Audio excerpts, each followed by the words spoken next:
Another news now, that search does continue for another mountain lion after the first suspected deadly attack this century in our state. Now, we told you about that as breaking news last night.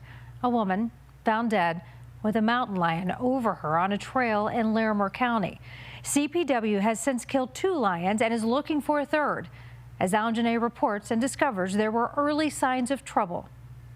Mary Crone and her dog Sugar out for a walk on October 29th near her home in Glen Haven on a road leading to a trail. Up that road, she would look down at her dog. Right next to it was a mountain lion. Came out of nowhere. Silently. Silently, calmly. It didn't pounce, it didn't run, it didn't jump. She was stunned at how big it looked, like many Colorado mountain lions, shiny and healthy. It was just beautiful. And it just stood there. And then instantly it grabbed my dog by the neck. And wouldn't let go.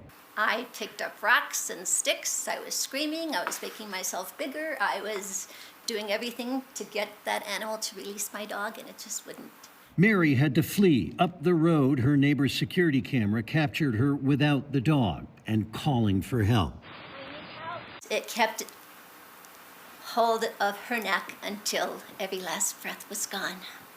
A month later, at the end of November, Andrew Diffenbach and Lindsay Jones were on the Crozier Mountain Trail where a woman was killed this week when they had their encounter. I was surprised by the size of the what we assume was the mother that we saw. I mean, she was a full-grown cat. Multiple mountain lions were showing up on security camera video in town. We definitely felt that we were being hunted. This female was pushing us up the trail, is how it felt, toward this juvenile that was, the more aggressive juvenile that was there.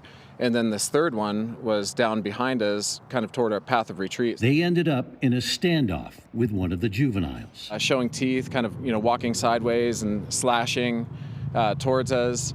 At which point I picked up this large log that was laying on the ground and started, screaming like an animal at the top of my lungs and winging it around. They all let Colorado Parks and Wildlife know, as well as Gary Messina, who beat back a mountain lion while out running earlier in November. And so we don't really know if these are the same lions that are involved in the suspected attack on January 1st. CPW's Kara Van Hoos says they took it seriously, went to the area to try and find aggressive lions. There's not DNA that we could take. There's not something we could pinpoint and say for absolute certain. And because lions do move, that lion could be tens of, miles away. They put up additional signs, some of which remain up. But Andrew and Lindsay wish they were more specific, saying lions pursued people. And all remain heartbroken that a woman may have been killed by an animal that is such a treasure in Colorado. Reliving it all again, just knowing that could have been me.